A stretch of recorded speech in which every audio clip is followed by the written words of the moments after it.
Blog Talk Radio.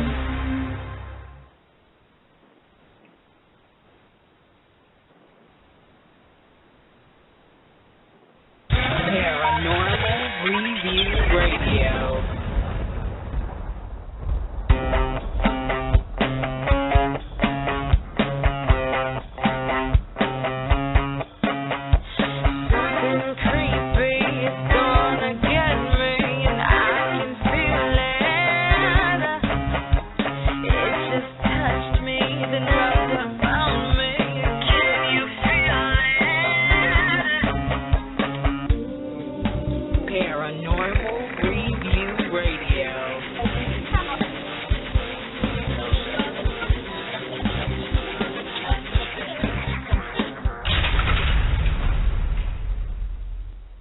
Hello and welcome, everyone. It's Friday night, and you're listening to Paranormal Review Radio with your host, Anthony Agati in New York. And me, Lucy Liebfried from Chicago. What a great show we have for you tonight. Our chat room is up and running, so feel free to ask us any questions. If you lose sound on your player, just refresh your page or log back in. Log Talk can be a little testy sometimes. You can also send us an email at paranormalreviewradio@yahoo.com, and be sure you check us out on our Facebook page. Grab your crucifix, kachina doll, holy water, garlic, or whatever you feel may ward off evil spirits. You may need it for tonight's show. You've seen the movie The Possession or may have read up on the Dibbuk box at some point, but do you really know what this thing is all about? If you haven't, you're in for a real treat because we will be talking to the man who purchased the box and currently has the box in his possession now. Jason Haxton is the director of the ATSU Museum of Osteopathic Medicine in Kirksville, Missouri, and author of the Dibbuk box. His story about how he came to own this haunted box and the subsequent mysterious incidences that occurred while the box was active will creep you out. Sit back, leave all the lights on in your home, and be prepared to open the box and open your mind to the mysterious Jewish mysticism that lives within the wooden confines of the Dibbuk box. Please help me in welcoming Mr. Jason Haxton to the show. Hi, Jason. Welcome. How are you tonight? Good, Anthony and Lucy. Thanks for having me on. Great.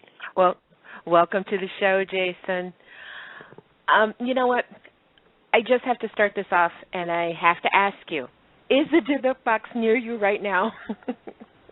Actually, I have some business in St. Louis, Missouri, so I'm probably about 3.5 hours away from the Dibbuk box. Okay, oh, wow. Good. Okay, Jason, can you briefly explain what a Dibbuk is and how does it relate to this box?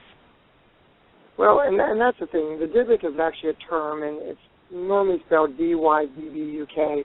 It's a Jewish term for a spirit of a true human being that has died with unfulfilled business and therefore stays and can kind of come into a person in order to finish that business, whether they felt that they'd done some great evil and maybe had to make some retribution.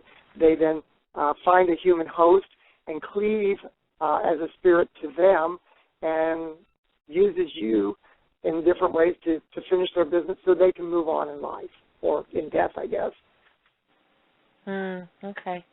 So before we get into how you became lucky, or if you want to say unlucky enough to own the box. Or stupid. I've learned that somehow the box was originated by a woman in Poland. So can you take us to the beginning of where and how this box is thought to begin?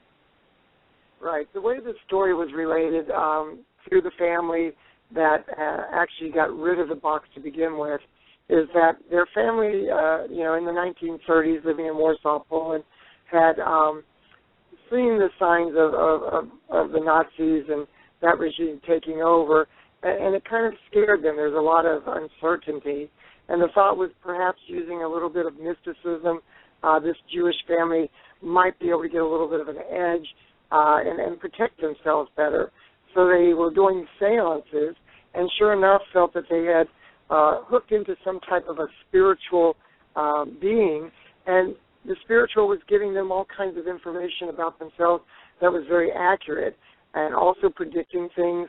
And they thought that, well, this might be a good thing. But if they were reluctant to do the seance, they'd find that the spirit, when they next contacted it through the seance, it would provide personal information of a hurtful nature. And this is when they start thinking, maybe this isn't such a good thing. It started through their conversations with the seance saying it wanted to be permanently within the realm with them, and which really panicked them even more. It wanted to be brought over through some form of a ritual. The thought would be, well, why don't we do by bringing it over, but what we will do is we will lock it. We will do something extra and lock it so that it basically is sealed. And that was kind of the process. And things went wrong in the bringing of it over and trying to contain it. And they felt that because that was the night that Kristallnacht, where the Nazi program was actually to attack the Jews' shops, burn the synagogues, put thousands into the first concentration camp. When things went wrong with them, they saw their whole world change. It's not saying that Dibbuk did that, but even the program called, Kristallnacht itself, exasperated into almost like a match on gasoline. Nobody expected to happen what did happen that night. And so they felt that had something to do with this spirit. And, of course, their whole world changed. Family members were killed, put away. And when one of the women who did this ritual, Havilah, was able to escape, her goal was eventually to try to undo this. And that's why she then created this spiritual container, prayed to it, and tried to get some answers using it. And perhaps even feeling back away that same spirit that they felt that got away from him in many years earlier. So that's kind of the background history of how it became a European thing into then American. This Havilah was able to get to Portland, Oregon, start a new life, and try to undo the evil. Wow. So, Jason, how is it that you became to own the box? I mean, how did you get it, and what was the circumstances? Well, I worked, as you mentioned earlier, in a medical museum in Missouri, and paranormal haunted boxes are not our daily thing. Right. We deal with human remains, instruments of torture used for the sake of medicine in the 1800s. And so one of the things we do is we give young college students a chance at internship, get a little job experience, build their resume up. We have a neighboring college called Truman State University, and it was through this program of letting students work at the museum as a volunteer. We saw a promising young man in his senior year and said, hey, why don't you come over and we'll actually give you a little bit of pay, a little part-time job from the grant. Things were working great. He was a great worker. We every day talked about the plans of the museum, what's on tour, what exhibits. And there was at that time he shared with us, by the way, my roommate bought this haunted Jewish wine cabinet, which pretty much stopped the conversation around the table with our other workers. There's about 6 in all that are permanent staff. And it's like, your roommate did what? He bought this haunted box. And so we're curious about all history. Just because we're a medical museum, you'll find anybody who works in the museum probably loves any historic story, because that's what we do. We connect objects to the community to tell the story, to show its relevance. So we're fascinated by any really form of history, especially the more bizarre. And so we said, well, we wanted to see this haunted box. So whenever you're done doing whatever it is you and your roommate are going to do with it, why don't you bring it by? And kind of left it at that. And for many months, though curious about it, really didn't bring up the topic. Finally, I said, look, it was just after Christmas, or just after Thanksgiving, coming into the Christmas holidays. I said, why don't you bring that Dibbuk box by the museum so I can take a look? And he goes, the guy that was the roommate kind of really freaked out. He started seeing shadowy figures. His hair started falling out. He took the box and moved out. He's gotten really kind of weird, and we really don't know where he is or the box is, but I'll be honest, the apartment is a lot quieter and less illness, less problems. We're glad it's gone. And I was like, oh, well, I just wanted to see it. And he's like, well, I'm sorry, it's gone. So I really felt a little bit of an emptiness because I just wanted to confirm that this was some type of a spiritual vessel that someone had been using. But what's odd is right into January, he said, oh, by the way, I remember you were asking about this box around just before Christmas. The guy's getting rid of it. It's like, well, he's going to sell it on eBay. It's like, well, I don't want to buy it. I just want to see it. And this is the only way you're ever going to see it. So I thought, well, okay, fine. I'm not going to buy it. The last thing I want is a haunted Jewish wine box in my possession. And so I really forgot about it, except that I had a friend who was an illusionist who wanted to do a little tour, and basically at the end of the tour create a spirit piece. How do I justify that there's a spirit in my home?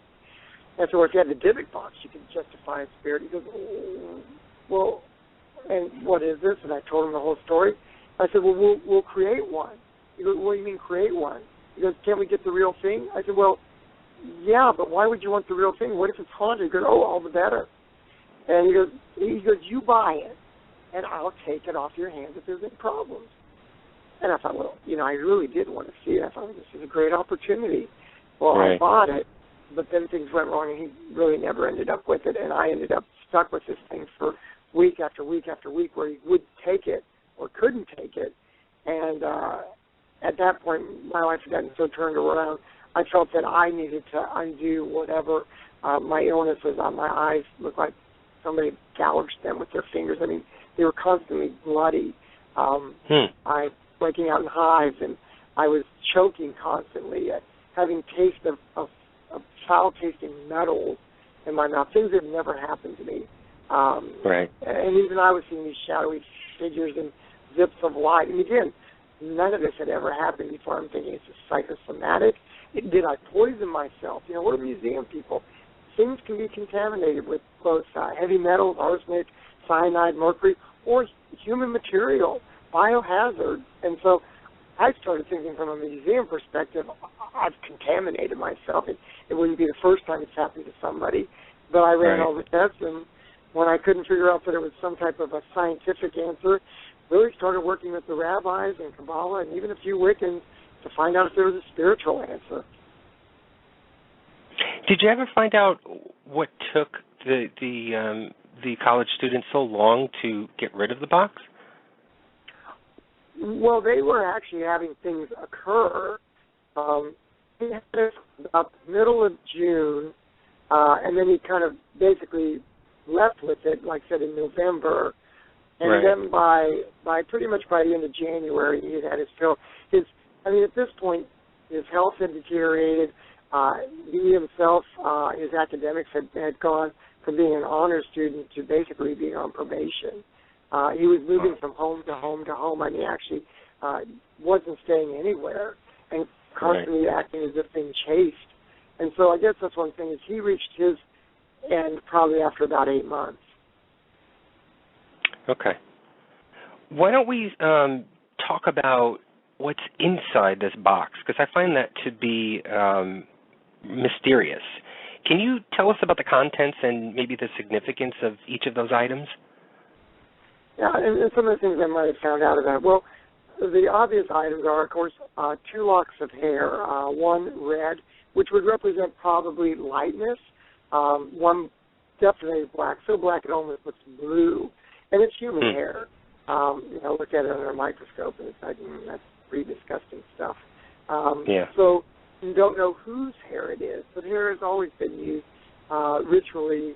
You take the lock of a child's hair ceremonial for their first haircut. I have my kids, first haircut, little locks, and even mine from my mom. That's a kind of a traditional thing. But even sometimes the hair is really something very personal. And in more ancient times, you'd literally braid it, lop it off, and give it. Shorn, having your hair shorn was a way of showing, kind of loyalty and basically working with a higher power. That tradition of hair actually has turned into woven loaves of bread. In the Jewish rituals and mysticism, they'll do ceremonies now with bread that looks as if it's braided. That's because it's represented the old gift of hair, but people don't walk around like lopping off all their hair like they used to. So that's one of the things in it. Another thing would be a gold goblet. Typically, again, wine is used ritualistically. I talked to a guy from NASA. He's a metallurgist who actually looks at crystals and metals and how you work with space programs and these things. And he said that alcohol in general, even like a grain alcohol, has really an effect on energy without drinking it. And so that's always kind of one of those things that are ritualistic from ancient times, the use of alcohol. And he says that there's really a scientific process for what it does to enhance energy just by being near sources of energy. I thought that was interesting. There's 2 pennies, 1925 to 1928. Again, they are actually markers or touchstones because they are, when they're created and that they've survived all this time.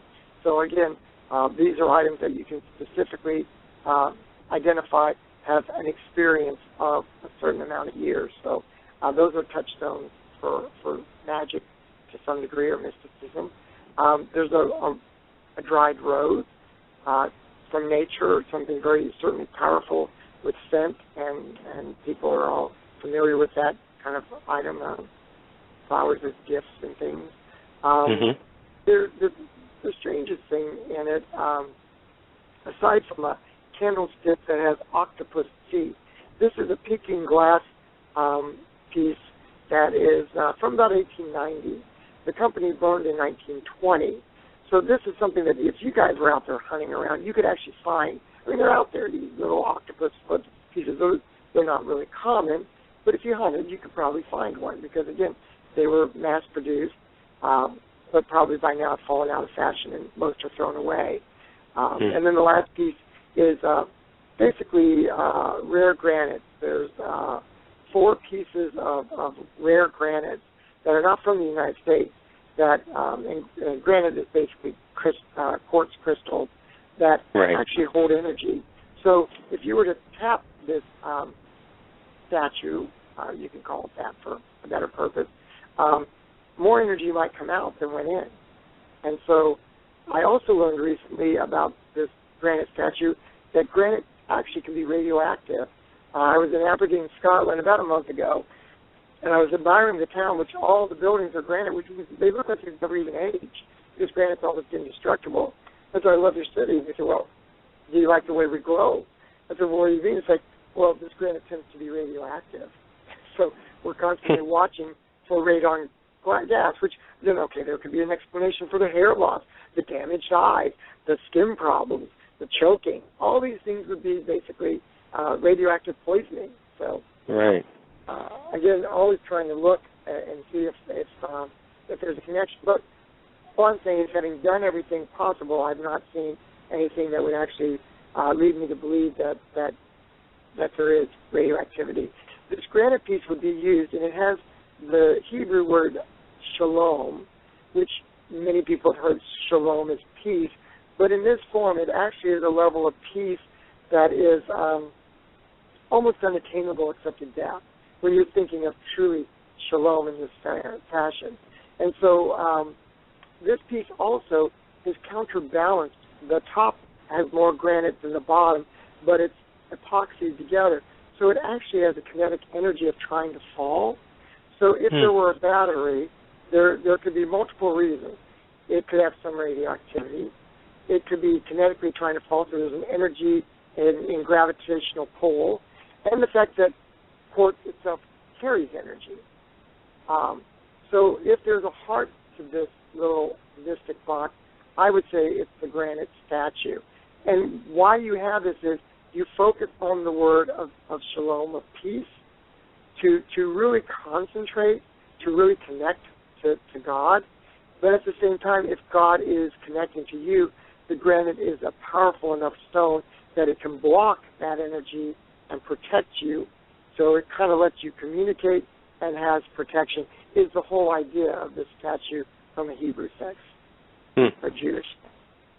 Yeah, there's also writing. There's also writing etched on the back, right? Correct? The back of the box actually has the first prayer that most Jewish people would learn. the Shema, or the Shema, Shema. But actually, right. And it basically says, "Hear, O Israel," meaning hear the people, of our country, that God is the God, and that He provides a place for us. And it's the first prayer that typically a Jewish person would learn, probably what they would say in time of fear, and if they were dying, would be the last thing they would hope to be able to say. So, that's what's unique about it is because it says the word God twice, Adonai and Eloheinu in Hebrew, because there's actually the Jews have 100 names or more for God, and each one of them means, God, the merciful, God, the tender lover for children, God, the revenge master. So basically on what form of God you want to use, that's what you would say. If you use the word of God, any of these, it becomes a holy relic, and you cannot just destroy it. So this puzzled me about the Dibbuk box, because it's like, wait a minute, I'm talking to a rabbi saying, you've got the Shema, you've got this word of God, and yet this woman who created this, she said, upon my death, I wanted this to be buried with me. Now, the rabbi said when she did finally die at the age of 103, possibly because of pneumonia, when I checked the nursing home, they said she was healthy all the way to the end of her life. Really a spunky little gal. So what they said is the rabbi basically said, now look, if something has a use, we don't bury it with a person. And this little cabinet could be used by somebody for something. So we're not going to bury it.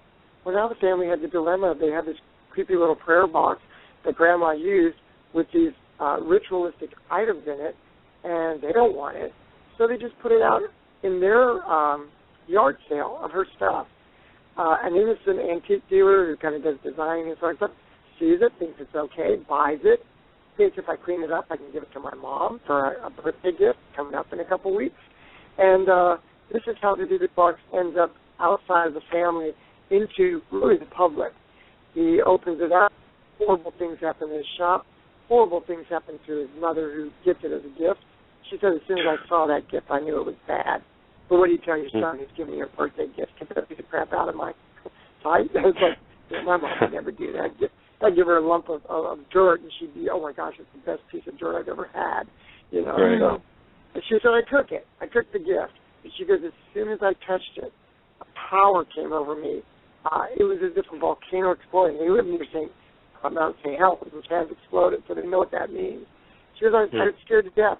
She goes, the next thing I knew after touching that gift, I was in a hospital, paralyzed, unable to talk, and there was my son, and I had to warn him that there was something wrong with the gift. And so I spelled out no gift, thinking that he would understand I don't want the gift. He thought I meant I didn't get a gift. He said, I gave you that nice little wooden box. She said, I knew he was in danger. I spelled out hate gift, and to get rid of it. And he said, of course, he was confused because I don't know why she's worried about the gift. She's just had a stroke. It's like, there should be other things on her mind. And so that's basically what's his side of it and her side of it, of what happened. She recovered to some degree, but most recently, if you've seen the Paranormal Witness show of the Dibbuk box, you can see her giving an interview. Within days of that interview, she had a massive stroke and pretty much blind and an invalid in a nursing home right now. Oh. Gosh. You know what? That this whole story is just so fascinating and frightening. And talking about the history and the mysticism, what are some of the things that happened to you when you got the box? Well, and that's the thing is, as soon as I was really quite excited, and the illusionist that I bought this for us, I really maintained, I kept it as it was turned into me because it was in my town. Even though the guy sold it on eBay, it was sitting in our town. And so I thought, well, because it's sitting in our town, I just basically have it delivered. And so the kid who owned it and everything freaky happened to him, he never wanted to see me. Never, ever, even to this day, wants to have anything to do with the Dibbuk box. The college kid that was our intern brought it in. I thought, I'll keep it wrapped up in the shipping box. I'll call up my illusionist friend. that night we'll get it out. We got it out. We explored it. It's a real thing. It truly is some type of a prayer, little mysticism wooden cabinet. And so I was pleased with that. I thought, well, I'll take off our museum gloves because I want to get a spiritual read on it, maybe see if there's something to it. I put my hands on it, and it was as if it just sunk away to nothing.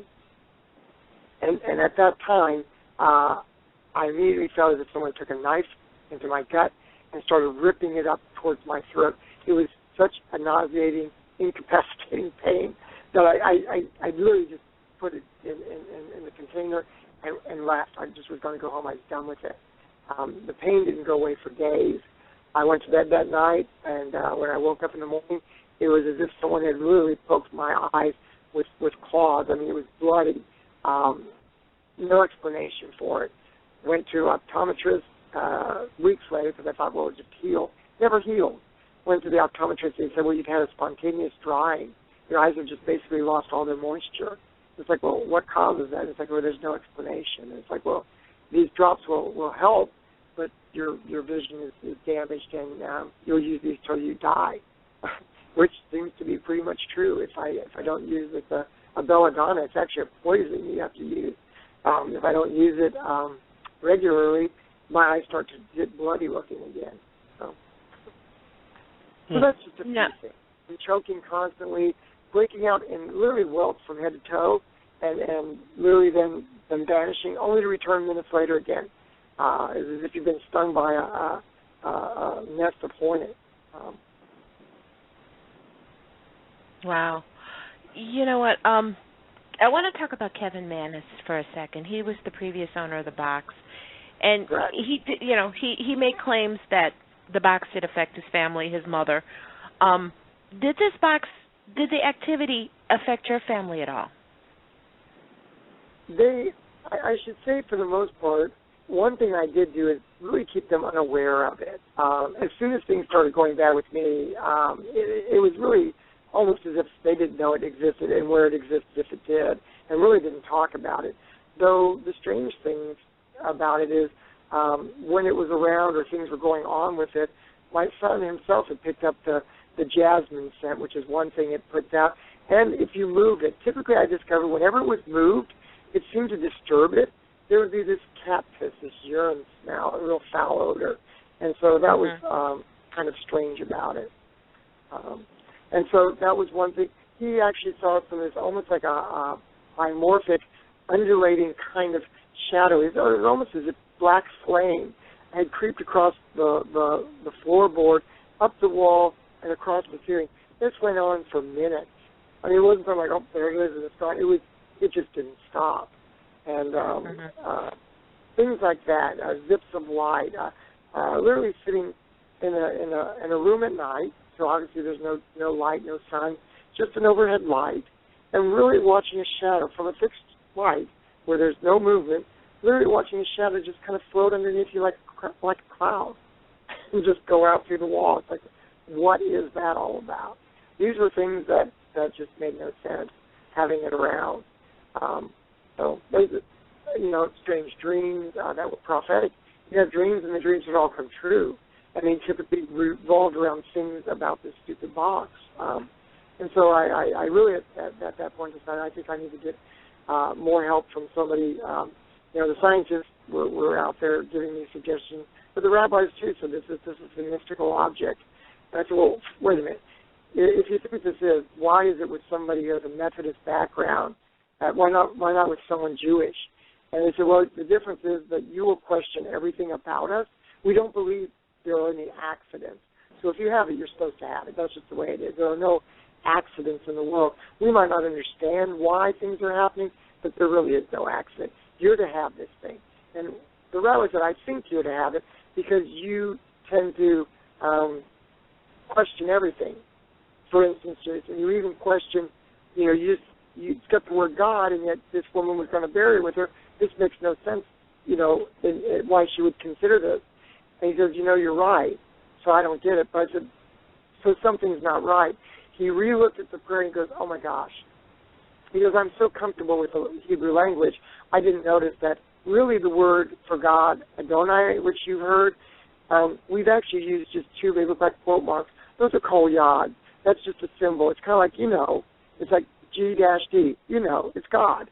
I don't have to put the O in there. Most people know. You get a big G, you put a dash and a little D, and say, what is that? Well, that's God.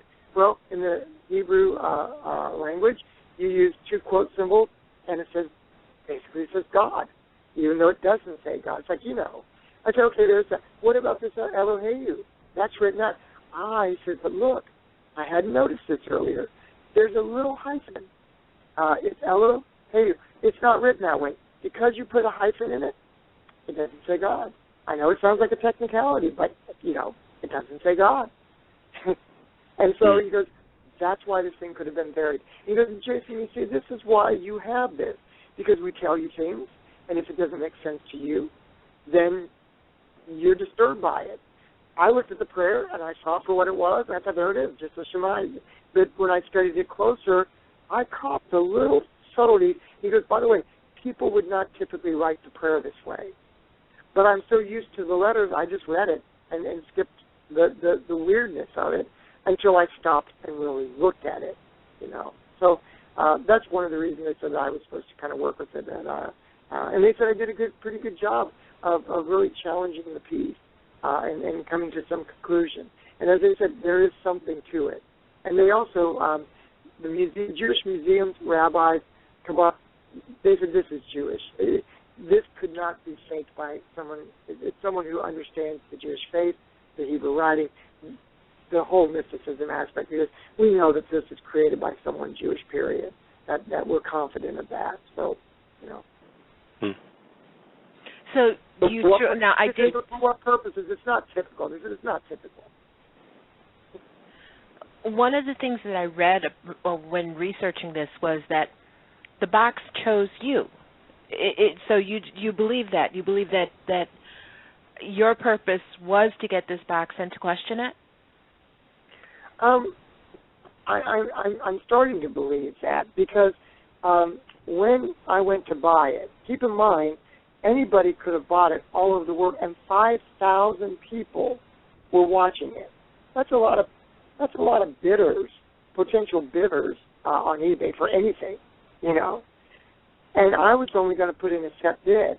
What I discovered after I put in a lump sum, and that was it. What I discovered from there are people, by the way, bidding against it. If you go, there's the Wayback Time Machine or whatever. Go online and you can look up the Dibbuk Box original auction.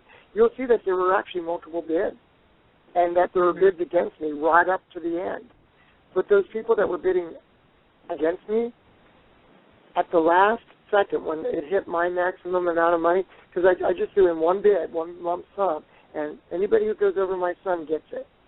They said that when they actually tried to go over my bid, their computer shut down, or it just stopped taking their bid. Multiple people, those people that were bidding against me, actually later contacted me and said, this is the strangest thing. Everything was going fine. I was bidding. It was just at the point I was going to put on my final bid to take it, and it didn't accept my bid, or my computer just shut down. I was kicked off. And so this happening made me wonder, well, maybe I was supposed to have this thing for whatever purpose. And if you then read the book, The Dibbuk Box, in Chapter 10, there truly is an American story to the Holocaust that actually would make sense, and it actually transpires in Kirksville. So if you're thinking, why would a haunted Jewish Holocaust box have anything to do with the middle of America and a tiny little town called Kirksville? And yet, there was actually an energy, a spirit, and something happening in the world that basically was influencing what was happening in Germany first. And so that's why I'm again, maybe it wasn't an accident, to figure this thing out. And it was pretty strange, to be honest. Mm-hmm.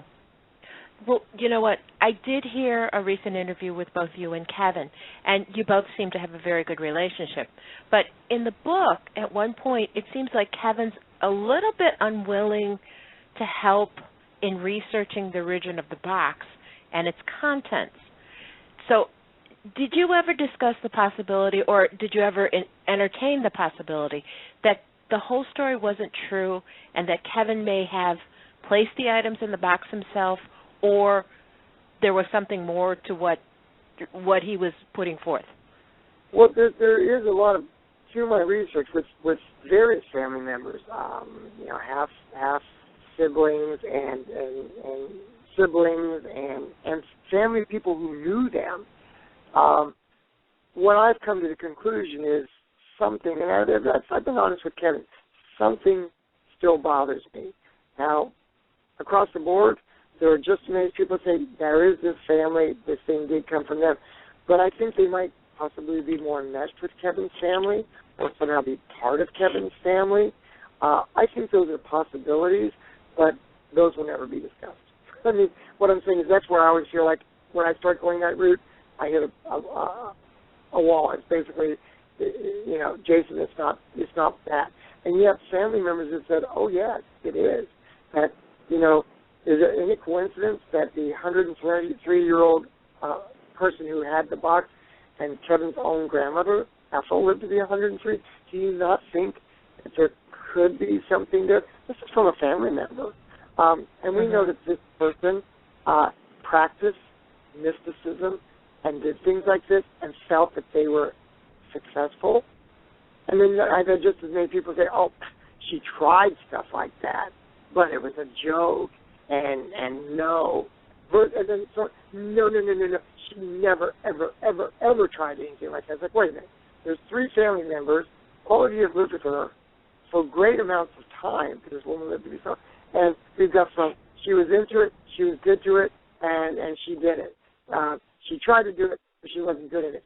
She never did it at all. So that's what I'm saying. It's like, okay, so what's going on there? So that's just part of research. There are some things that I don't think I will ever have answers to, but I would just, based on 2 out of the 3 said she did it, then she must have done some type of at least attempt at controlling the fates and things going along in her life. So. Okay. But so talking about... I was going to say one thing. Relationship with Kevin. I think we've had kind of a respectful, in that sense, research relationship. But no, I would say that typically when I work with Kevin, it's very businesslike and about either what I'm wanting to know or things like that. But other than that, our lives are completely different and really don't spend what I would consider personal time together. Or really, I don't think he has any desire I do. It is, if he has a question about something, he might call me. If I'm curious about something, I might send him a text or an email or call him. But it's really pretty to the point. I do worry, how's your mom doing? But, except for a quick report, that's pretty much it, Right. Now, there was another show that I just recently listened to, too, and that was today. And Kevin was being interviewed. And he had another box. Is there more than one? Correct. I mean, I have known from the beginning, probably since about 2004, that the family, that the purported family, whether it's his relatives or friends of his or this completely separate family, so he did say that the family, by the way, I mean, I knew the family. I went to school with one of the granddaughters of this family. I at the time didn't figure it out, but if you read the book, it basically says it. So basically, in working kind of with him on some of these things and with where the family is or things, there's aspects of it. He said that they have made multiple boxes and had them kind of spread out and have been calling them back in, and they got this other one and gave it to him. And on the show, I know that he actually took it to the set, and I was talking not to him, I was talking to the producer, the anchor, the camera crew, and things were going completely out of control there. Security were coming, and they videotaped it. I guess that's the thing is, I think, be prepared. Weird things always happen. You guys are doing pretty good so far. But, I said, weird things seem to always happen. And I said, don't be surprised. And the entire security system went out, all communication. That people couldn't text in or chat line in. I mean, they were taping the show, and 2 out of the 3 methods for taping failed. The producer went home with blisters and spontaneously ill. The camera crew had as if someone had burned them across their neck and back while they were, there with the thing. The cooling system completely went out. The air conditioner was working, and it was blowing out cold air, but for whatever reason, the room was getting hotter and hotter, in spite of cold air being pumped into it. It made no sense. As soon as the second box was removed, everything went back to normal. Security system came on a fine thing. Air conditioner was working fine. I have to say, I'm not surprised, but, I was glad in this case they taped it all. So, and of course, it's kind of one of those funny things. After it was all said and done, I said, well, okay, I guess we'll never be back on your show. He goes, actually, it's the best show ever. I'm sure. You guys might take that, but I'm going to go, you've got to be kidding me. Well, you know what? With all these things that are happening, have you done anything to ensure that the box doesn't become active again while it's in your possession? I really have. I mean, that was the whole idea of the rabbi. Here's the funny thing about it. When I finally figured out at least why it was in Kirksville, I was ready now to seal it, so to speak. The scientists told me, look, Jason, this thing is making you ill. And we don't doubt it does what it does. I mean, I think there's even shadows and lights, but it's an electromagnetic field. You've got granite, you've got metal, you've got copper etched lettering, you've got a container of wood. All these things have a little electromagnetic kind of field about them, the granite stone stuff, iron. You've got all these weird mixtures. Somehow they are coming into a brew, and basically it's making you ill.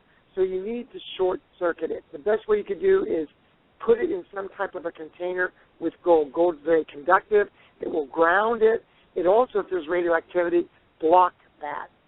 We use it in space all the time. Because this is Bobby Parker from the science group, and they actually just prove paranormal. They prove things are science and electromagnetic, but not necessarily ghosts and spirits. So it's like, okay, so Bobby, you told me what to do. Cool. The rabbi's like, no. This is a holy situation. It's a religious situation. You need to get the tree of one acacia tree to create an ark, like the Ark of the Covenant. You build this ark. The ark should match in design, and then you basically line the ark in gold, and that will calm the spirit. In all honesty, they said the exact same thing for two different reasons. Maybe science and spirituality shouldn't be separated. But so I said, well, you know what? I can't go wrong. If I do what the rabbi said, it is pretty much what Bobby Parker said, and that's what I'm going to do. And as soon as that was done, there was a huge scent of piss as I shoved the thing in there and locked it, and then forgot about it for pretty much a year, and that was the end of it. My son and I decided to get it out, and when we got it out, a year later to take pictures for the book, it had acquired this new scent. It's almost like an addictive odor that makes you want to get it out. I mean, it's a really wonderful smell. Not like jasmine, which I think is sickly and nasty, not like cactus. It has created this new scent, and the scent, this has started 5 years ago. It gets stronger and stronger. What few times we open it, we did something for the History Channel. Again, I'm not trying to hide this from the public. I'm not trying to monopolize it. But I said, okay, look, the History Channel said, look, we're going to do a feature on this thing. We want to bring in a medium. I was like, well, that's never happened before. Or are you reluctant? I said, no, I have nothing to hide. I'm just saying it's never happened before. But I said, I'll tell you what, you bring a medium in, we're going to have them do a cold reading and go through, and then I'm done with it. I'm not going to bring in 5 different mediums because let's just do this one. They got this gal named Lori Campbell, who's in Orange County, California. She's the gal they use for missing persons and murders. She's the gal that in Arizona, when they're trying to prove scientifically that there is people that are sensitive, that are mediums to a spiritual world, that somehow get information just by sitting there, she's the one they use to prove that this does seem to happen. And so she's the best. She walked in. She didn't know where she comes to Kirksville, doesn't know where the hell she is. Walked in. Basically, sits down. I've got a military container, which is plastic. Then there's a wooden ark, that has the gold line. And then the Dibbuk box is like, so in essence, she's looking at a big gray box. That's like, okay. And it looks military-like. She goes, there's rare woods, there's rare stones, there's a language, there's a connection to Egypt, meaning the Hebrews and the Jewish, Exodus. Right. All these things. And I open it up layer by layer, and she absolutely freaks out. She'd never really heard of the Dibbuk box, but as I'm telling her what it is and why she was accurate, she goes into a lot more detail, and they, again, videotape it. I hope that's supposed to come out on the show, and people will see it. But, okay, I've done that. I've had scientists look at it. I've had NASA people literally look at it and measure its energy. We made a replica because Hollywood would not have the real thing. We put the replica. It's an exact under the same granite. Found those same cups and candlesticks. Got pennies from those eras. Put everything in it as it was. He took a reading of the replica, low energy read. Took a reading from the real thing. It basically blasted off the chart. Because these items, in all physical ways, are identical, but this one just has an energy that is undescribable. So, again, I've gone through all these things and documented them, and now I'm just saying I finally reached the point where my life's been good since sealing it, and just before the movie came out, I buried it.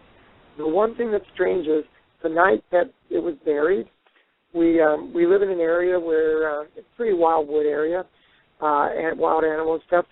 With scraps from dinner, we don't typically put them down the garbage disposal or into the garbage because it smells.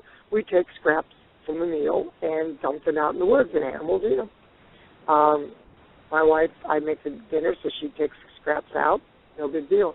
The next morning when we get up after, like I said, during the Dibbuk box, what we've discovered is where she's walked to throw the scraps, the ground is opened into a well, a 30-foot brick-lined well that is completely open.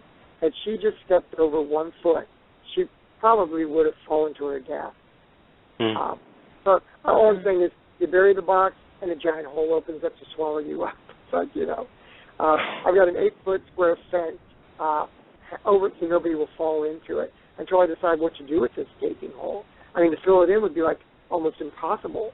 So, got to figure this one out.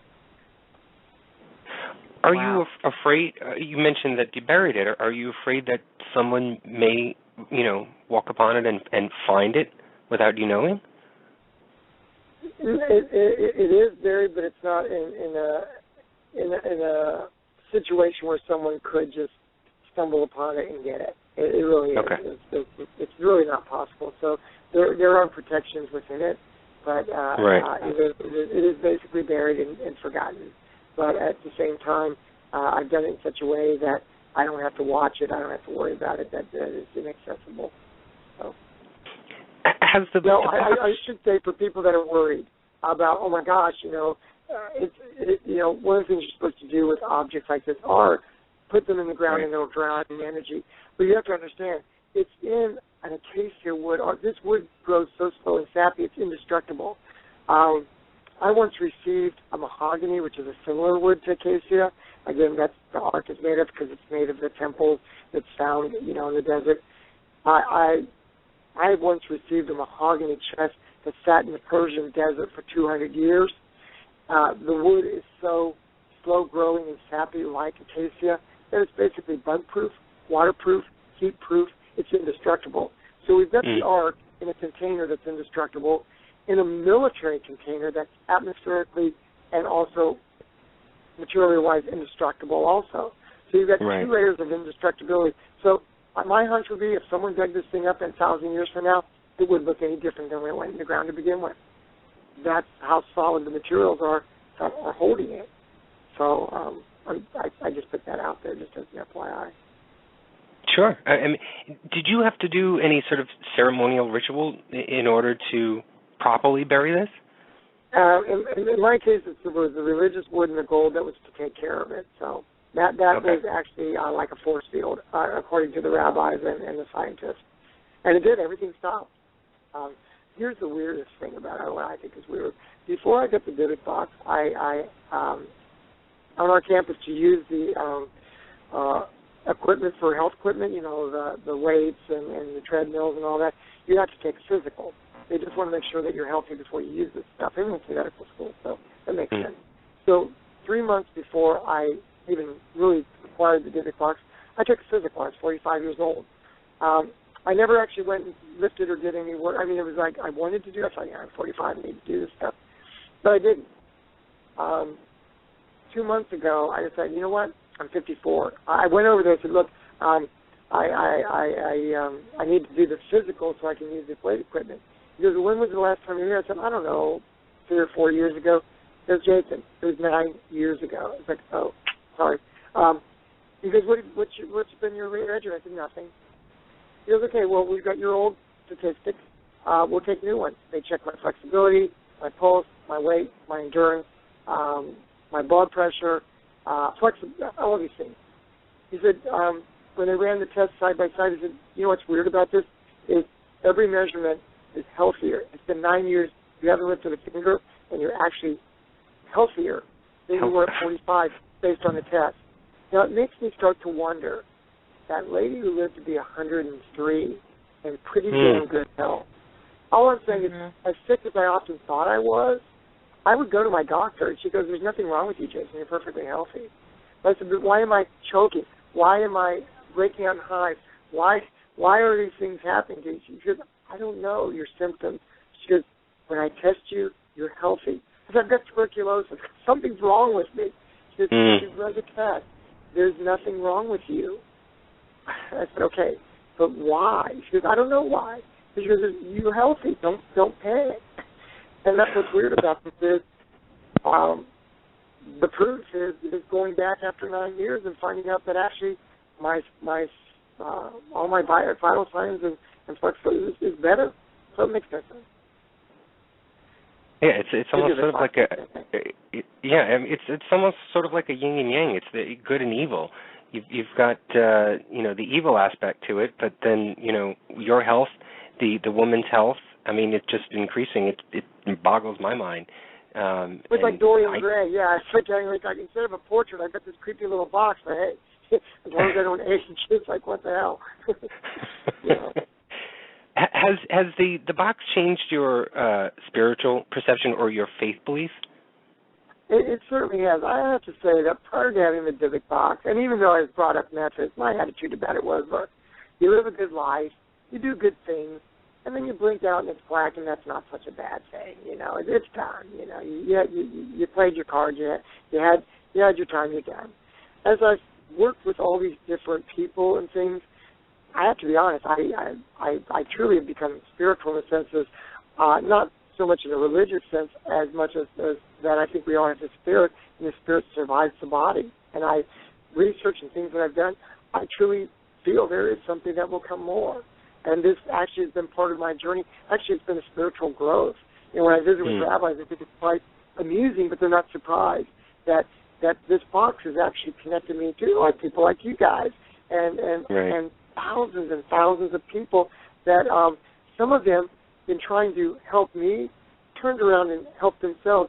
One of the first women to contact me, her father was a Kabbalah priest, and as he got into this esoteric and mysticism, he was brilliant and could do great things, but it drew him away from her and the family, and he got so tied up in the world beyond that he basically lost contact with the physical world.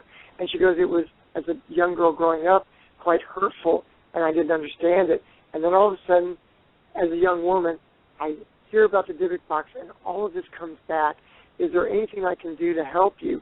But what we started through an email correspondence is she started kind of understanding more her father through this object and had a kind of a healing of herself and actually had been stunted and kind of stuck, in a pattern that she released, went to college, got a job, did all these things independently, and has really become a very fulfilled woman that I think that might not have happened had she not gotten her life tied into this Dibbuk box.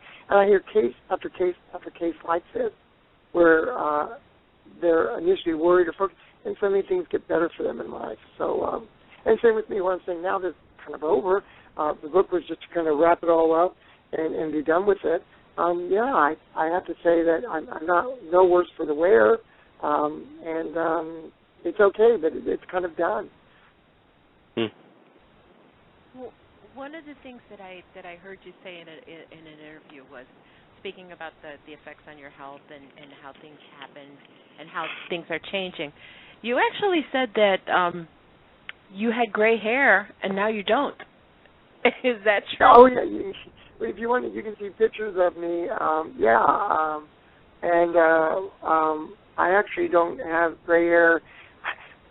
It's kind of a weird thing, but anybody who's 50, drop trout, look, you've got gray hair. Look at your armpits, you've got gray hair. Look at your chest, you've got gray hair. I'm sorry, but if you're 50, you've got gray hair. I'm 54, I don't have gray hair. I did. I had quite an abundance of gray hair. It's gone. And doctors have no reason, no explanation for this.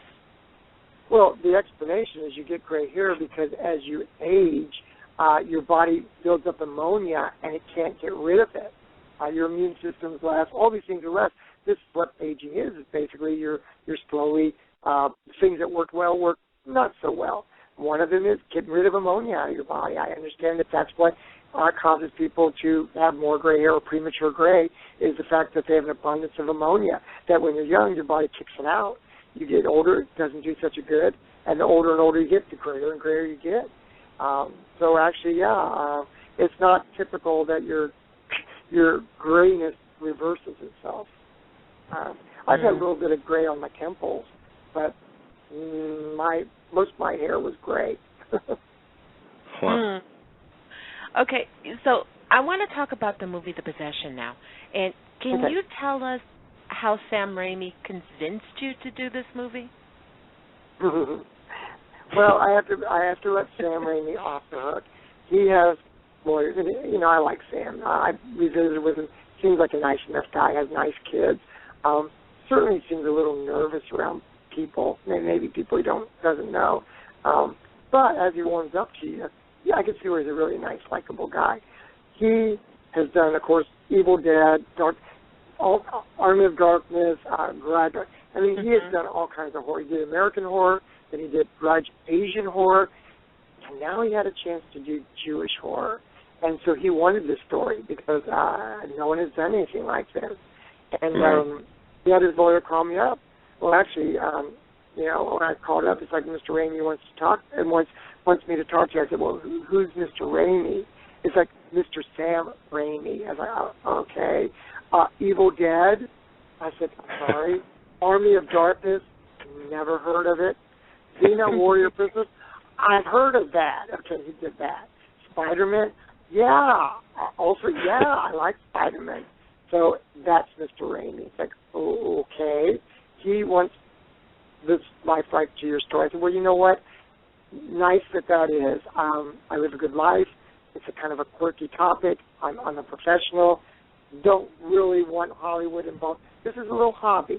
So thanks, but no thanks.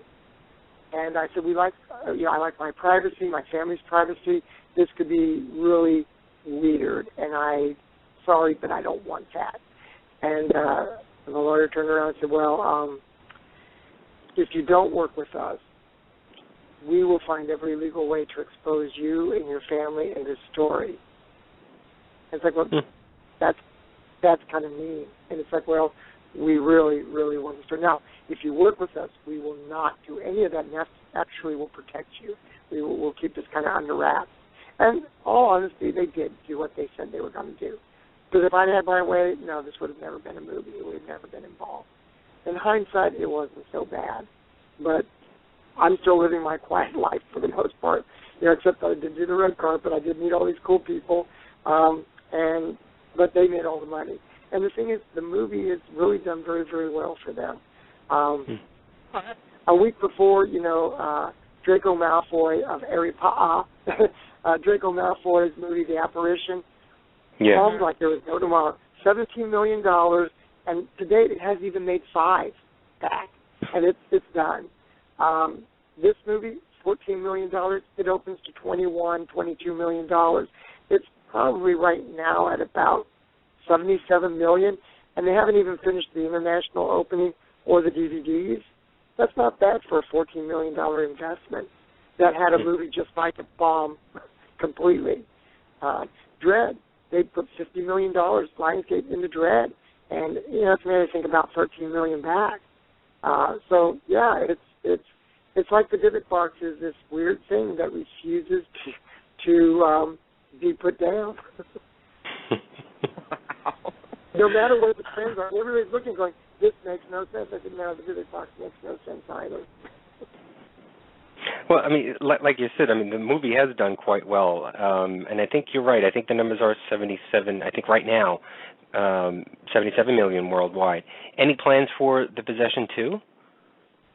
Well, the funny thing is, when I was at the red carpet before it even came out, Raimi was hitting up the Lionsgate people. Actually, was having an argument with them. I don't know if I'm sharing a secret, but he was like, well, Joe Drake, who moved kind of on, but he was at that time, because why didn't you give me money for the sequel? He was actually arguing with him why he didn't get any sequel money before the movie even came out. And I'm looking at him going, Sam, last week the apparition bombed like there was no tomorrow, and you're asking this guy why he didn't give you money for a sequel, and you haven't even made a dime on the movie at all? And so I'm kind of empathetic with the guy saying, yeah, I mean,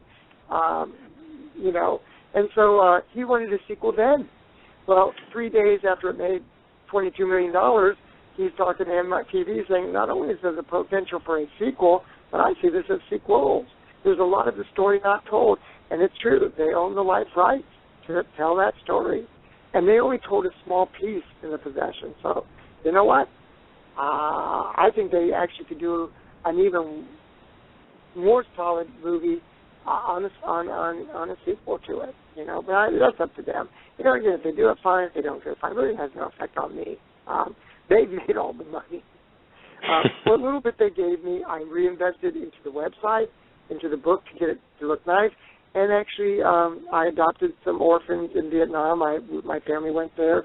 We felt sorry for some kids. That wasn't their fault. My sister lives there, and she basically takes care of these children that can't leave the country. We Skype, we Facebook, we email, and so we're very connected, and they're learning English. Everything's paid for their education. They're learning skills. We've made a commitment until these kids are 18, 3 of them, that we're going to cover it. And most of it's going to take most of the money Hollywood gave me because I never wanted to begin with. Again, it was, to me, bad karma. So this is a way to even it out. Well, now, I don't know if I read this correctly, but did you use, or was there Wiccan methods used to attempt to seal the box? There was. At the time, I was looking at what Wiccans were doing, but it really isn't. And I was familiar with Mayan because of researching Guatemalan pottery that I did for my humanities masters, back in 85, 86. That smudging, which is using sage, and then using sea salt and basil, have traditionally, and then lift the item off the ground. This has been a traditional standard for almost all spiritual containment, regardless of whatever cult or country or belief system. And so I did do that. It was advised by a Wiccan, but I'd also seen this through other, I want to say worshiping, but working with the spiritual world, particularly the Mayan. It was very similar to some of the stuff I'd seen working with the Guatemalans. So. Is there any advice? Is there any advice you would give to younger folks out there that may sort of dabble in things that they don't know a whole lot about, like evil or demonic spirits? Is there any advice that you would give these folks? Yeah, I guess that's what I'm saying. I guess in this case things kind of turned out okay, but that's one thing is very quickly when I got into it, I was panicked and things. I worked hard to figure this thing out and had actually the resources. I did have very kind people, like people like you in the paranormal world, rabbis that were really, they were challenged themselves by this thing. So I had a force to really help me with this. I don't think it's a good idea. People constantly want it. I'll take it off your hands. I'll bury it. Give it to me. And it's like, those people really worry me. No, from the get-go, I realized the best thing was not to pass it on, because everyone who passed it on really didn't do any better after it was gone.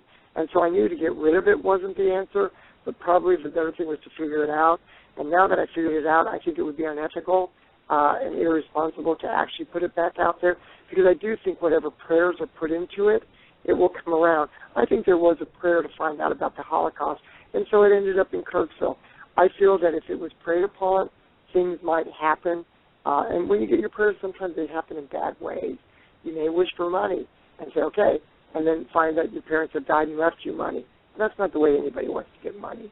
So all I'm saying is when you go wishing, don't be surprised if what you wish for, it might come to you in a bad way. And so my thought would be, it's this, I really am done with it. I do feel on several times, actually things happened that were almost like little quiet prayers that I did, and the results were horrific. One was amazing and spectacular and good for a family that was very needy. The other was a family that was, I think, an innocent bystander and got smacked with the full force of it, and they don't even know. And I hope it's a coincidence, because that's the thing. But when so many coincidences happen, at some point you have to say there's too much for there to be nothing there. And so in that case, I hope it was a coincidence, and I certainly don't want anything like that to happen to anyone again because of this thing. And so that's kind of the story. That's why it's buried. That's why I'm done with it. That's why it's not. There's a replica. I let people use that to get a feeling for what it was. There is sympathetic magic, so like can do what's like. So perhaps I've recreated the Dibbuk box, but and contaminant magic, it did touch the real thing. But at least to me, the replica is a replica, and I that's what's out there now for people. And I've had the mediums, I had scientists. I really have. I've tried to be fair. I've not held any secrets. I've never told a lie on this thing. And so, and I'm kind of done with it. I don't mind telling the story for a while, because right now people are interested. But in the end, there's just not much more telling. I think you guys have covered the base pretty good tonight. You've gotten a few new things.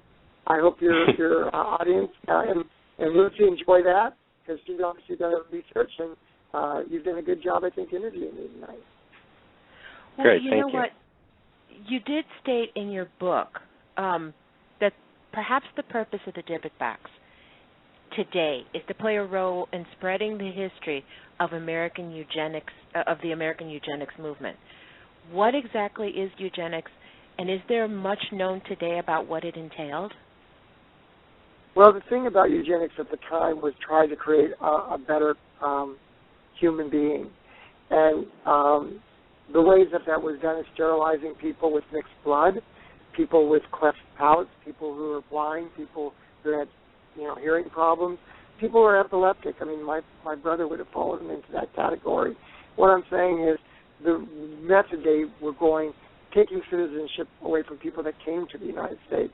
The way that we chose to address eugenics in the 19-teens and 20s was wrong.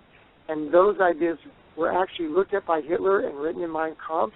He said, there's laws in America. It's going towards a national country. We need to do that. And the Nuremberg laws, which actually persecuted both Jews, gays, blacks, the Roma, gypsies, were actually laws verbatimly taken from America first. And that's where I feel that this story has a responsibility of the eugenics movement, purification of the race, actually had to deal with a person who came from Kirksville. I think that's why the Dibbuk box, if you want to believe it, and there are no accidents, it came to Kirksville because it was telling that story. And it's a sad story. And you can look it up. Just type in Nuremberg laws. You can type in the name Laughlin, Laughlin, Hitler and Laughlin, and you'll find that this is history. It's not anything that's made up. And right. It's the story of Kirksville, Missouri, where the Dibbuk box came with the college kids, refused to go during an auction, and stayed. And that's why I think it's to be here and buried. It's where the story began. For this woman's prayer, it's where the story ends. So I've got to run right now. So I hate to kind of cut it a little bit short, but we've been on for an hour. I hope that's been pretty cool for you guys. Yes, absolutely. No, it's been awesome. And you can chat about it. Now that I'm out there, you can say whatever you want about me. No. What a whack job. I hope it's No. ever. No, we found you. I mean, we read your book.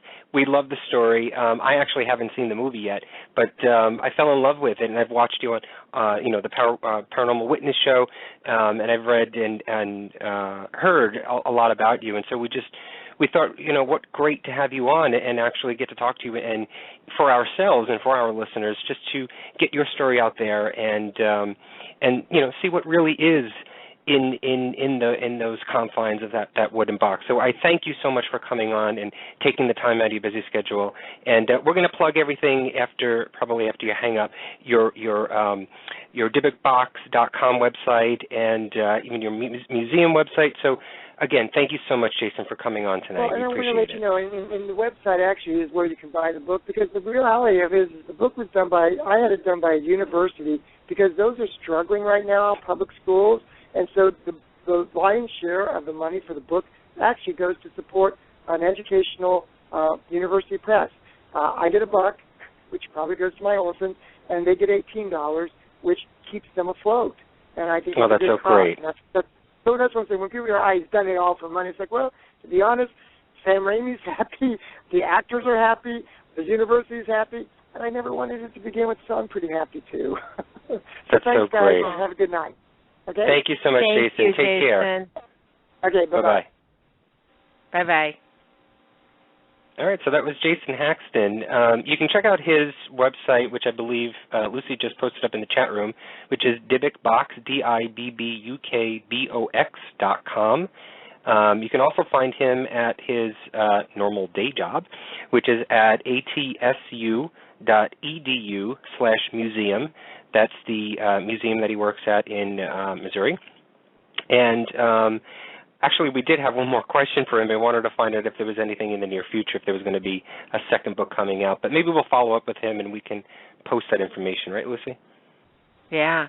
No, I mean, this was fascinating. I could have talked for like another 2 hours to him. Hopefully maybe we can get him come back. But this was absolutely fascinating. And like he said, if you really should read this book and go to Dibbukbox.com to pick that book up. You can get it on Amazon, but obviously the way he said it, the school makes a profit if you go to the website. So if you're going to pick up the book, go to the website. So what did you think, Lucy? Did it confirm your beliefs of the Dibbuk box and the story, or did it bring up more questions?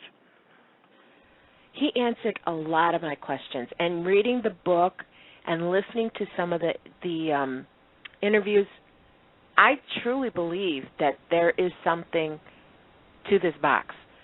I believe that, I mean, think about it. Back at that time, it was a very frightening time. Okay, you've got women who are dabbling, playing with spirits and stuff like that. If there was something, I mean, as paranormal investigators, we do know that there are things on the other side. There's evil and there's good in this world. So now, if there's something evil and it wants to make itself known, well, of course. I mean, there was a portal opened when these women were doing their seances. Now, as far as capturing it and putting it into a box, at first it sounded kind of unbelievable and a little bit scary, but the more I read about it and the more that I listened, I really believe that there is something to it.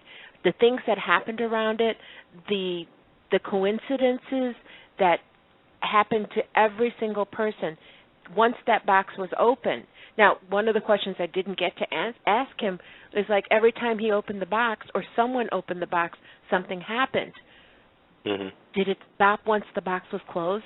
I mean, it's just this whole box, the situation is just truly fascinating and pretty scary.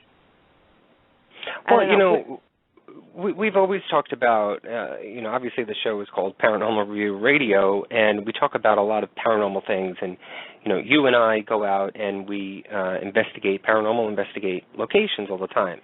And I've said this before on a previous show that in order to be a true paranormal investigator, or for some folks who like to call themselves ghost hunters, to be a true person within the field of the paranormal, you truly need to still keep a skeptical mind about things. You know, even though I believe and you believe and most of our listeners believe in the afterlife and in spirits and in demons and, you know, demonic possession, you still need to keep that skeptical eye open, just so that you stay grounded a little bit, because to me there's always a reason for things. And he had touched on a few things in the very beginning when we were talking to him about, and he works in a museum, and so there's a lot of artifacts that contain either it's chemicals or naturally made phenomenon or scientific whatever, you know, the smells and possible arsenic and all that stuff he had mentioned before that could relate to some of the, you know, issues or experiences that some of the folks had come across. You know, with his eyes and everything else and the stomach, it could have been the nauseating smell that came out of this box. He may have been too sensitive. You know, I can't explain the black shadow spirits that he said that were seen and were experienced by his family as well as the previous family. But, again, some of the things I'm not too sure about. Not that I don't believe his story. I truly do believe that there is something within this box. But I just always have that notion of keeping that skeptical view about things. And it also, what that does then is encourages me to question things more, you know, just because I haven't been a witness to it, and so I haven't been in the presence of all of these experiences, and so I can't truly say for sure that it is true.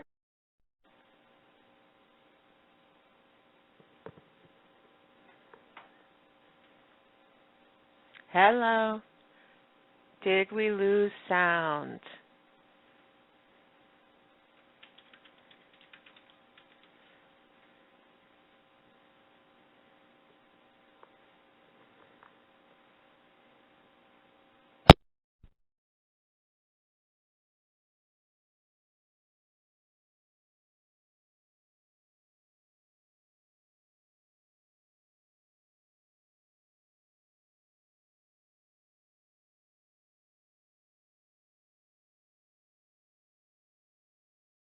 Hi. Still hear me? I think we've lost Anthony. If you can hear me, let me know in the chat room. Okay. Well, okay. I think Anthony needs to call back in.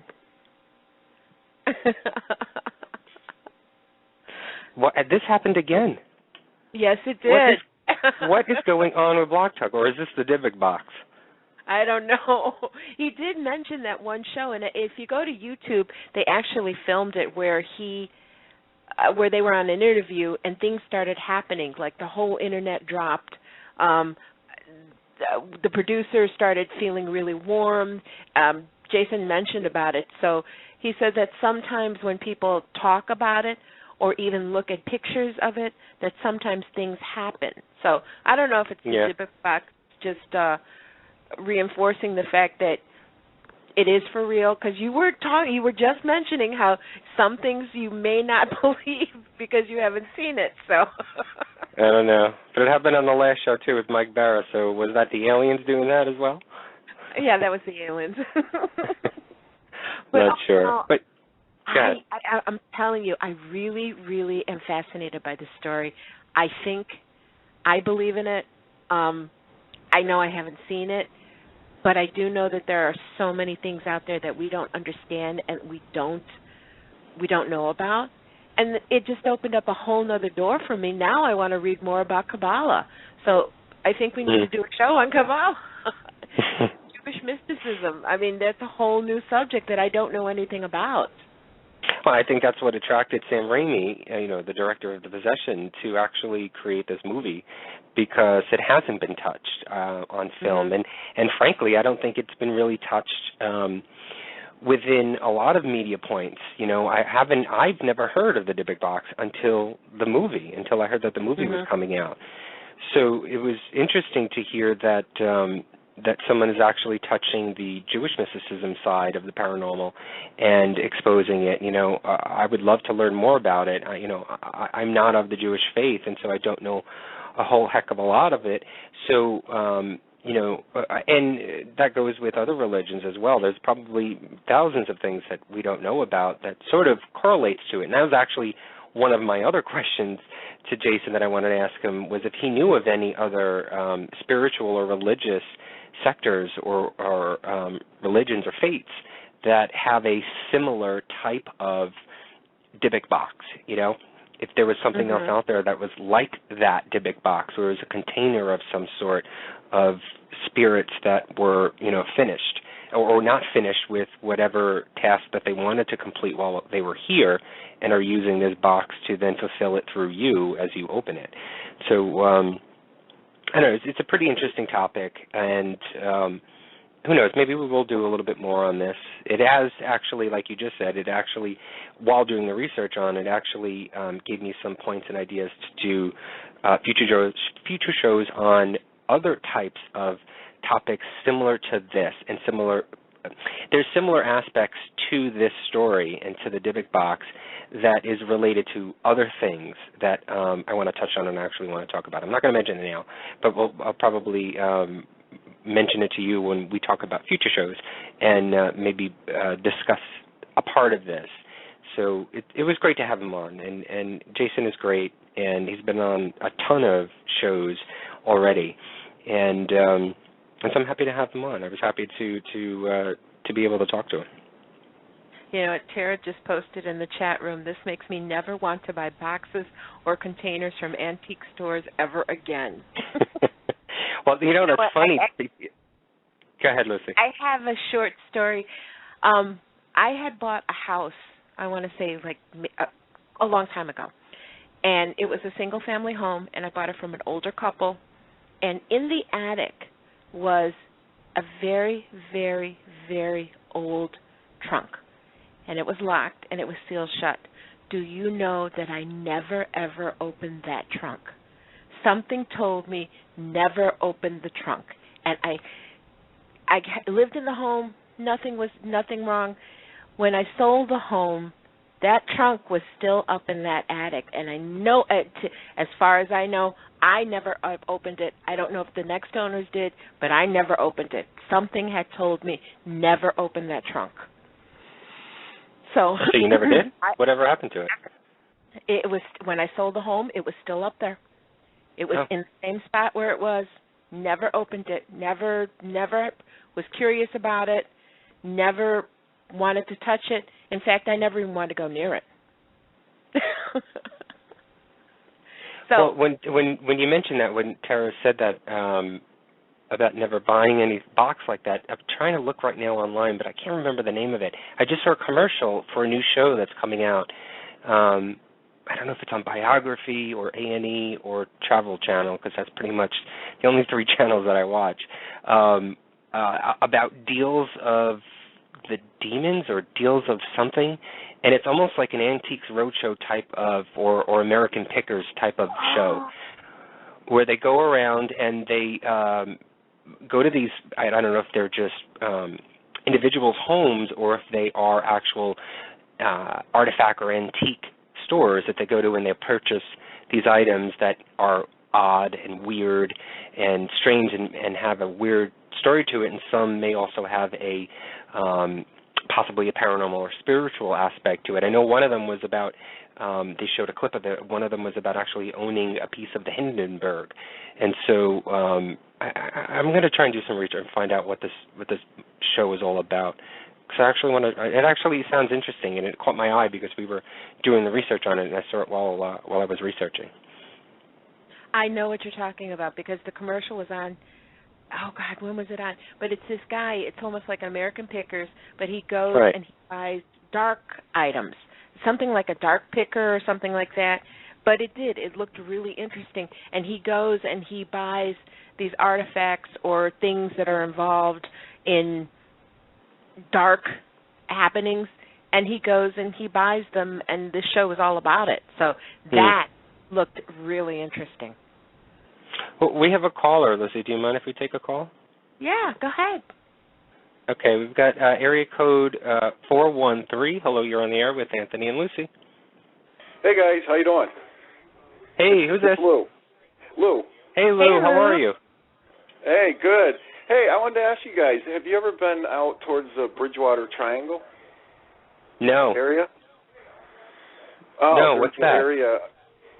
There's an area out here, it encompasses the northeast. There's a zone in the northeast they call the Bridgewater Triangle. I can post a link to it, but there's like Indian land there, and there's just a lot of weird stuff that goes on there. There's been a lot of stuff posted about it, but it's really cool. But that's why I called in, because I wanted to see if you guys would ever do like a show, like go out to a spot and pre-record a show, and then you could post it at a later time, something like that. Yeah, I mean we of course. Yeah, we've done a lot. We've done a few shows now where we've gone on location and done an investigation live. I don't know if you've listened to them or not, but Lucy was actually talking. Was it yesterday, Lucy, or the day before? You were talking to me about possibly going to even a big UFO sighting location somewhere that maybe we wanted to do a show from there, possibly. I think that would be cool, like Area 51. Yeah, I think we'd be shot if we got there. I think it's the Skywalker Ranch, where they have like quite a few sightings of UFOs. So I just thought that would be an idea. Yeah, didn't Paranormal State do a show on that? Skywalker? Yes. Yeah, they did. Yeah, they did get a lot of evidence. What are some of the accounts at this location, Bridgewater? Bridgewater Triangle. There have been accounts of like bright balls of light floating around in the woods. There's been sightings of apparitions,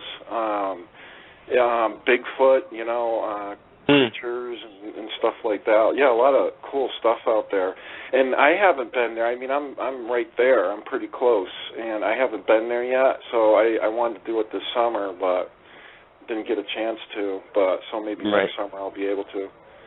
But I've heard so much about it. It's crazy. It's in Massachusetts. We could do that. Well, that's an easy trip. Yeah, it encompasses an area for you, area of for me. 200 square miles, includes the towns of Abington, Freetown, and Bridgewater. And let's see, Native Americans called it the Devil Swamp. Oh, I want to go. UFOs, sightings of Bigfoot, witnesses of you guys would be, it'd be like you're in a candy store. It would be awesome if you guys went there. Yeah, it's really cool.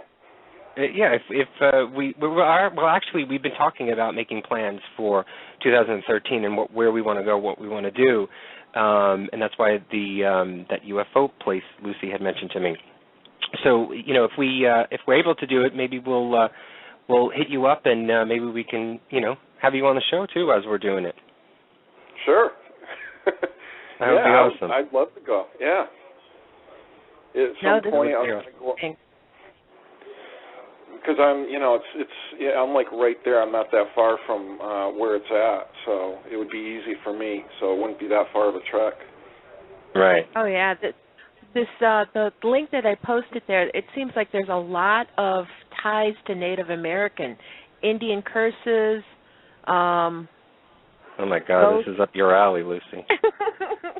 Let's see, the smell of smoke when there's no fire, a bonfire, ghostly voices in Algonquin. Oh, this sounds great. This sounds great. So, thanks for letting us know, Lou. Hey, anytime. I figured I'd throw that out there and see what you thought, but I definitely put it on the top of your list because this place sounds really like an awesome place. So. Cool. But and it's what is it? It's just woods, right? It's just a wooded area. Yes, it's but there's so much to it. There's quarries. There's a quarry there that I know of. Okay. There's so many places. Not only that, but I mean, while you're there, there's a lot of historic area because it does encompass like like almost, I think, 200 square miles, like what Lucy said, like 200 square miles. So I mean, there's just all types of historic areas there where you could check out while you were there. So it would be fun to do that too. So that would be awesome. A lot of history. So okay, but awesome. I appreciate you. Thank you, Lou. Thanks for calling in. Yeah, give me a yell if you guys. Yeah, definitely. Yeah, we'll probably message each other on Facebook, exchange contact info, and then we'll try and set a date. Okay. All right. Great. All right, Lou. Thank you so much. Take care. Have a great weekend. Bye-bye. You too. I just thought of something. Uh-oh. We should have done some business just right then and there. You should have what? Oh. Well, we can wait a little bit longer. Okay. No, that sounds awesome. Yeah, and that does remind me. We do have to start. We do, just for the folks that are listening. Lucy and I just completed our November and December schedule for the show, and the topics and the guests and everything. And I think we are maybe 50% confirmed with the guests, if I'm right. So since that's out of the way, I think maybe we should start to plan our trips for the early spring, because I'm itching to investigate, to get out there. So, and I know I put out a feeler already to the Lizzie Borden house to take it over for a night, and I'm just waiting for them to respond. I'm probably going to respond back to them because I'd love to go there. That's another one that's been on my list. Besides Villisca, the Lizzie Borden house has been on my list, and so hopefully maybe we'll be able to get out there. But one of our favorite locations that Lucy and I are dying to go to, and go ahead, Lucy, you tell everybody where we want to go down south. Oh, we want to go to New Orleans. Yeah. I want to go to New Orleans. I mean, that place is a mecca for paranormal stuff and voodoo and everything. It just amazes me, that area, and so I would love to go down there. So we got to plan a trip for a place down there. New Orleans is probably my second favorite place in the whole world, and I have been there twice. And I'm telling you, each time it has been worth it. I have spent time alone in St. Louis Cemetery No. 1, and that's the cemetery where Marie Laveau is interred. And you have to be there. And, okay, you know me. You know I don't like to cook. I hate cooking. I'd rather clean than cook. New Orleans is the only place in the world that when I stepped into the French market, I wanted to cook. In fact, I knew exactly what I wanted to cook. The effect that this whole town has on me is unbelievable. I know in a previous life I've lived there. When I walk into St. Louis Cathedral, I cry. I literally cry because I feel like I'm coming home. The whole French Quarter means so much to me, and there are so many haunted buildings. Now, I'm trying to touch base with a couple people down there, hopefully to get us access to maybe a couple like the LaLaurie House and a couple other places. But I really, really would love, to get something set up. And if we can broadcast live from there, I think that would be awesome. Yeah. Nell had just posted before in the chat room that, how can we be planning a spring investigation schedule if we're going to have an end of the world party on December 21st? Well, Nell, if you looked, we already know that there's not going to be an end of the world. There really isn't. I know. I joke around, and I joke around with you, Lucy, all the time because of the news reports and the crazy weather. Which, by the way, and Lou knows about this, that we've got this big hurricane coming, which is probably going to affect Lou, but it's actually in direct line for my area here in New York. So, which is very odd, and they're calling it the Frankenstorm, which is kind of funny because of Halloween. And it's actually two storms that are coming together. There's a nor'easter that's coming, as well as this hurricane that's coming down from south. So and it's odd that we're actually having it now. So the reports and the people that I've heard here in New York are saying, see, it's the end of the world. See, it's the end of the world. But, this is not uncommon. This type of weather and the news has gone on for so long and for so many years. It's just, it may just be more frequent now. And so folks are just equating it to the end of the world, but it's not. It's not going to be the end of the world. Hopefully. So we could still party. Yeah, so we could still throw a big party. We're going to have fun that day. And we're going to give out prizes, which we are working on right now to get you some really cool stuff. We're reaching out for some artifacts and some autographs from folks. And so it's going to be a really cool show. And I think as I was under the weather last week, everybody had a good time at my expense having a little drinking game in the chat room that I noticed. For every time that I coughed, everybody had a drink or took a swig. So we're gonna have a sort of similar type of drinking game that night too. We're gonna have fun. We're gonna talk about everything. We're gonna talk about all of the rumors out there and the conspiracy theories and just have a really good time. So hopefully that everybody will be able to join us that night. Yeah, I'm with Connie. Connie posted that she's got too many people that she still has to tick off. I still have things to do. It's not the end of the world. No, I'm not done yet. All right. So you want to get into the business? Yeah, let's get into the business. The Paranormal Radio Review Fan of the Week is someone that we all know, someone that we've talked to, someone who is just on the phone. Our Paranormal Radio Review Fan of the Week is Lou Mastriano. And Lou is from Westfield, Massachusetts. A little bit about Lou. He likes Tim McGraw. He likes Ghost Hunters, Ghost Adventures, Ghost Lab, Paranormal Investigation, and he likes Paranormal Review Radio. And he came up with a totally awesome idea. Thank you so much, Lou. Thank you for being a fan, and congratulations. Yeah, awesome, Lou. Awesome, Lou. Congratulations. All right, Lucy.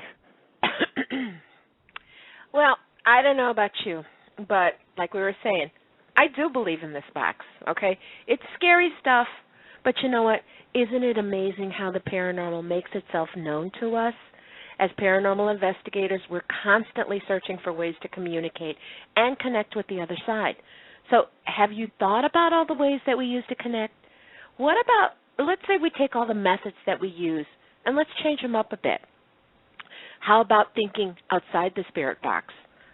Could it be that there's a lot more being said to us than we're hearing? Well, next week our guest is Brian Kalick, and Brian is a paranormal researcher from Omaha, Nebraska. He's got a short film that's called Signals, and it was released early in September, and it delves into a theory that may change the way that we all investigate the paranormal. So join us next Friday night to find out what it is, okay? So I want to thank you, everyone, for joining us tonight. You guys rock so much. Anthony, thank you for another great show. And until next week, dear friends, have a paranormal week. Good night. Good night, guys. Paranormal Review Radio.